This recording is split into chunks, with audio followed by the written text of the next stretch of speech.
우리 시대 우리 스님, 우리 시대를 살아가는 스님들의 다양한 삶과 수행 속으로 들어가 보는 시간입니다.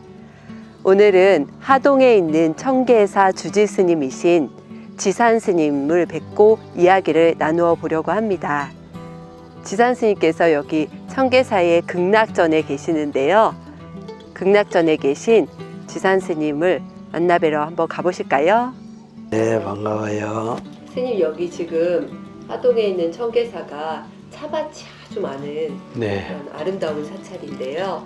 이렇게 차밭을 많이 이렇게 잘 갖고 놓으셨는데 이 차에 대한 또 그런 원력이 있으신 것 같아요. 이 차에 대한 좋은 이야기 좀 부탁드립니다. 여기 지역이 차에 이제 야생지로서 가장 적합한 기후와 입지를 가지고 있기 때문에 처음 30년 전에 여기 올 때 전부 이제 극락전 뒤쪽에 산에다도 전부 이제 차나무를 심었고, 또 앞에 그 산야에도 이제 보이는 대로 평탄하면 전부 차를 심었습니다. 그리고 그보다 더 해서는 밑에 마을에 내려가는데 이제 밭을 사가지고 거기다가도 차나무를 많이 심었는데, 그래 이제 차를 심게 된 거는 왜 그러냐면 평소에도 생각이 이제 차라는 것이 이제 다선일미라고 해서 차와 우리 스님들이 공부하는 선의 경지가 같은 맛이다라고 이래 해서, 그래 이제 차를 많이 하려고 그래 노력을 해서 지금까지 이제 이르렀는데, 청계사에서만이라도 그리고 이제 차 문화를 어떻게 보존하고 전승해야 되겠다는 이런 일념으로 그렇게 임했는 것이 이제 차밭을 일구는 그 시작이 되겠습니다. 이제 동다송에 나오는 대로 그 차의 문화를 우리가 이제 만들어서 보급을 해야 되지 않겠네, 이런 이제 사명감 때문에 그래 이제 이 차농사를 이제 짓기 시작한 거라고 생각이 됩니다.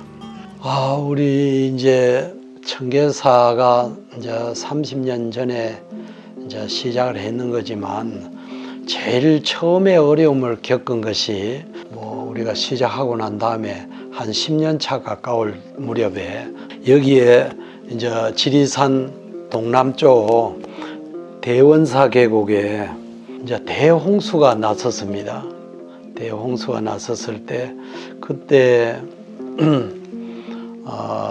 사람이 102명이 이제 수해로 이제 생명을 잃었었는데, 그때 당시에 이 청계사도 600mm라고 하는 엄청난 그 폭우가 쏟아져서 이제 이 우리가 조그만하게 있던 그 절이 물에 다 휩쓸려 내려가는 그런 이제 참변을 겪게 되었습니다. 그때는 정말 난감했었는데, 이것이 우리가 이제 청계사가 시작하면서 첫 번째로 만났는 가장 어떤 시련이라면 시련인 단계에 있었습니다.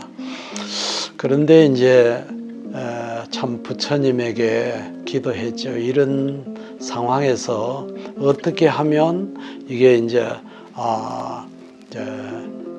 다시 복구를 하고 여기서 이제 안정된 절을 세울 수 있을 것인가 하는 것을 염원을 세우고 했더니, 부처님이 어떤 길을 가르쳐 주시는데 항상 어려움이 있으면 될 수 있는 그 길을 가르쳐 주시는 것이 어떤 지혜라고 이렇게 생각이 되지만, 이제 내용은 보면 부처님의 가피력이 항상 지혜로 통해서 번쩍의 꿈 일깨워주는 그런 이제 생각을 늘 이제 얻게 되는 겁니다. 그래서 이제 그 길로 생각을 하니까 이거는 국가적인 재난이기 때문에 이제 군수한테 찾아가서 이제 이거를 이제 수재민에게 규율한다는 그 마음으로 이제 모든 국민에게 평등하게 다스려야 되는 군정의 입장에서 여기도 수재를 입었으니까 좀 바닥보다 높은데 절을 지을 수 있도록 좀 도와달라고 그래 요청을 하면 좋겠다 해서 가서 이래 얘기를 했더니 그 부처님의 가필인지 몰라도 다행히 그때 당시에 군수가 불자였어요. 그래서 스님 오셔서 고맙다 하고 뭐 뭘 원하시냐 그래서 그 사실은 이번에 수제에 절이 떠내려가게 됐으니까 그리고 좀 높은 지점에다가 안 떨려가도록 앞으로 비가 와도 안심하고 살 수 있도록 이제 그 터를 좀 활용하도록 해주세요. 다행히 그 직전 해에 그걸 사둔 것이 바로 그 다음 해에 수제가 났을 때 이제 대토가 된다 하니까 그 땅을 주면 그 산을 주면 이 산을 바꿔주겠냐 하니까 가능하다 하는 거죠. 그래서 이제 그 산하고 이제 마을 뒤에 산하고 여기에 이제 절 뒤에 산하고 교환을 해서 거기다가 좀 높은 데 올려다가 지금 지은 곳이 이제 대웅전이고 이제 그걸 대웅전을만 짓고 살려고 했는데 보살님들이 살고 있으니까 남자들이 오면 잘 데가 없는 거예요. 그래서 안 되겠다. 그래서 남자들이 거처할 수 있는 이제 집을 지어야 되겠다고 해서 그래 이제 문수원이라는 집을 건물을 지었는데 그래 그 방에 네 방이 밑에 하층에는 언제든지 그 환자들 치유하는 사람들이 와서 요양을 하고 가곤 이래 했었거든요. 그 일찍이 이제 그뿐만 아니라 여기에는 누구든지 와서 요양을 하면 여기서 나누는 그 물이 이제 산에서 내려오는 이제 물인데 그 물이 이제 언제나 가물러도 똑같은 수준의 물이 나오는데 마을 사람들 이 얘기는 나환자 되는 요즘 말로는 한샘 환자라 그러는데 그 환자가 두 사람이나 이 약수물을 먹고 나서기 때문에 그때 그 낫기 위해서 만들어진 절이 그 약수 때문에 약수암이라는 절이 처음에 있었거든요. 그래 우리가 그걸 인수 받아가지고 그래 이제 절을 하면서 그때 그 약수도 좋지만 계곡이 너무 좋아서 그래 그 맑은 계곡이 그래 이제 뭔가 언젠가는 쓸 때에 대해서 맑을 청자 계곡 객자 해서 청계사라는 절 이름으로 그래 바뀌게 된 게 우리가 그래 이제 그 이제 대웅전과 요사체가 이제 지금 20년 전에 지어진 그런 이제 역사라고 볼 수 있습니다. 경한오 스님으로부터 물려받은 이 문화재가 이제 상당히 대방광굴 화엄경수라고 하는 이 그 책도 40책이 되고 권수가 120권이나 되는 방대한 것이고 그 문화재의 어떤 시기적으로 볼 때나 역사적인 흐름으로 봤을 때 이것은 단순히 한 사찰에 이제 소장되고 묵혀둘 그런 책이 아니라 국가에 이제 내놓았을 때 이것이 이제 국가급 문화재가 되는 아주 방대하고도 이제 내용이 아주 견실하고 우리 역사의 흐름을 대변할 수 있는 이정표적인 그런 이제 문화재이기 때문에 이 문화재가 우리 모든 국민에게 삶의 어떤 정신을 일깨워주고 차원을 높여줘서 이제 행복한 삶의 어떤 키트를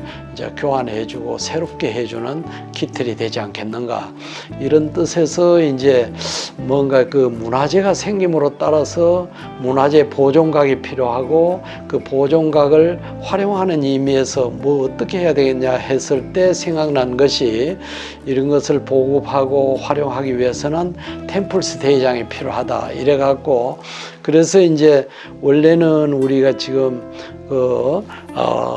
이제 그 장소가 묘지였었는데 이제 그것을 이제 사들여 가지고 거기서부터 이제 공사를 시작하게 됐고 문화재에 따라서 보존각을 이렇게 하게 됐습니다. 그 다음에 이제 밑에 템플 스테이관을 짓는데 이제 돈이 많이 들었는데 공사를 하다가 돈이 떨어져서 이제 공사를 중단했는데 그때가 이제 두 번째 이제 시련기를 맞이했습니다. 제가 하는 일은 처음부터 끝까지 모든 것이 부처님 일이라고 생각하고 하는데, 이름하여 불사, 부처불자 일사자 불사라고 하는 건데 부처님 일이니까. 근데 부처님의 일이니 부처님께서 당신의 일이니 당신이 교화 사업이 필요하다고 생각하는 여문이 계신다면 그것을 저에게 할 수 있도록 일꾼으로서 일하도록 이제 좀 환경을 만들어 주십시오. 이렇게 간절하게 여문을 했더니 그 공사가 중단되고 일주일이 되는 때 그게 새로운 일을 할 수 있는 기틀이 생긴 거예요. 도저히 될 수 없는 일이 되도록 돼 가지고, 그래서 이제 그 재정이 확보돼 가지고 그 일주일이 지난 열흘 만에 다시 공사를 시작해서 이 이제 템플 세대관을 완성했을 때, 그때 오히려 그 어려운 고비를 넘기고 이 일을 마무리하면서 야, 이 부처님의 그 어떤 가피력이라는 것은 그 염원에 따라서 안 되는 게 없다. 그래 생각을 일으켜서 안 되는 게 없고, 불사라고 하는 것을 내 개인의 일이라고 하는 이것만 싹 제거하면 그대로 모든 것이 부처님의 일은 부처님이 도와서 이제 다 술술 풀리도록 잘 되는 그런 이제 고비다. 그래서 이제 그 두 가지 고비가 불사하는 동안에 가장 큰 고비였는데, 이런 것들이 부처님의 그 가피력으로 무사히 넘겨서 오늘 이제 낙성식에 이르게 돼 가지고 스님하고 이렇게 대담을 하게 된 겁니다. 최치원 선생님이 말씀하신 내용인데, 도불원이요 인이원지라는 말을 제가 평소에 많이 이제 생각하고 몸으로 그렇게 느끼고 그렇게 이제 이 얘기를 합니다. 이제 도는 사람을 멀리하지 아니하는데 사람이 도를 멀리하더라, 이런 거죠. 오늘날 이제 지금 시대의 사람들이 자꾸만 도에 대한 관심이 멀어지고, 그리고 먹고 사는 생활 의식만 전부 다 강하게 이래 되다 보니까 도라고 하는 것이 정말 그리워지고, 그곳에만 이제 안심인명의 길이 있는 것이고, 거기에 있어서 우리가 현실의 속세라고 하는 이런 이제 단편적이고 상박하고 각박한 이런 삶에서 이제 도라고 하는 경지로 사람이 인식이 끌어올라가면 무한히 청정하고 무한히 행복하고 무한히 즐거운데, 근데 왜 이렇게 사람은 자꾸만 도를 멀리하는 것인가? 도가 온 사람의 몸에, 온 사람의 생각에 다 배어서 사는 그런 세상이 불교에서 말하면은 바로 열반의 세계라고 말할 수 있고, 우리가 사회에서 보면 이상향이라고 할 수 있는 그런 사회를 보다 더 이제 바꾸어 나가는 그런 노력이 필요하지 않을까 즐겨 얘기하고 생각하고 있습니다. 시작할 때나 그럴 때는 내가 여기에서 극락전을 지어놓고 톡을 삼아서 여생을 마지막으로 여기서 이제 마감을 하면 좋지 않겠는가. 우리 불교적인 말로 열반당으로 해서 이제 조용히 지내려고 이렇게 생각을 했습니다만은, 지금 이제 그 외형적인 내용은 이제 제가 이제 그동안에 일평생 동안 갖고 일했던 그런 사업은 전부 참 다행으로 후진 스님들이 잘하려고 하는 사람이 이제 있어서 이제 물려준 것을 참 다행으로 여기고, 그것도 다 부처님의 가피력이다 이렇게 생각합니다. 그리고 여기 와서는 내가 이제 참 명이 다할 때까지 어떻게 하면 부처님의 밥을 이렇게 헛되이 소비하지 않고 이제 사는 동안에라도 복을 그동안에 까먹지 않고 여기서 복을 지으면서 다음 어떤 이제 미래에 이제 내 개인적으로도 점점이 이제 그 짓는 공덕이 커지는 것을 염원하고, 이제 뿐만 아니라 여기 모든 만나는 사람들에게 이 장소를 통해서 참 안심인명처가 될 뿐만 아니라 누구든지 이제 정신적으로나 또 육체적으로 이제 어려움이 있을 때 반드시 어려워하지 말고 이런 데 와서 상담을 통해서 자기 현재를 이제 판단받고, 그리고 여기 따라서 수련을 하면, 그러면은 어떤 정신적이건 이제 육체적인 건 어떤 거라도 다 이래 나설 수가 있다. 낮은 이 의식 세계를 이제 초월해서 더 높은 세계, 이상향으로 해서 높은 세계를 인식 전환을 시금으로 해서 사회를 바라보는 이제 세계가, 시야가 넓어지는데, 현실의 눈으로 볼 수 있는 이제 사변의 세계와, 그리고 그 사변의 내용을 만들고 있는 이변의 세계를 다 관찰할 수 있는 화엄경의 그 교의가 이사무해의 단계에 들어가도록 우리가 배우면 이 세상 사는 것이 정말 오묘하고 정말 내용이 중도 실상이지를 볼 수 있기 때문에, 거기서 얻어지는 교육적 효과는 이 세상에 이제 보는 이제 깨어남의 시각이 달라지는 그런 교육이 될 것이다, 이렇게 스님이 믿기 때문에, 이런 것을 통해서 우리가 모두에게 이제 안심인명 이제 템플스테이를 이제 하고자 이렇게 생각하고 있습니다. 예, 감사합니다.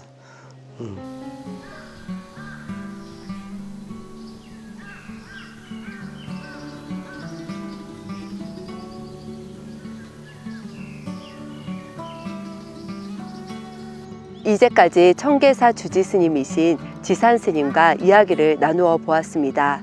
앞으로 청계사를 지산스님께서 꿈꾸시는 그런 치유와 힐링의 도량으로 잘 만들어서 템플 스테이도 활성화가 되었으면 좋겠고요. 그리고 여기 차밭도 잘 앞으로 가꾸셔서 많은 분들이 우리의 이 녹차를 드시고 건강하시기를 또 바랍니다. 지산스님의 모든 원력이 원만 성취되시기를 간절히 기원드립니다. 이제까지 우리 시대의 우리 스님 함께해 주신 여러분께 진심으로 감사드립니다. 다음에도 또 새로운 영상으로 찾아뵙겠습니다. 날마다 좋은 날 되세요.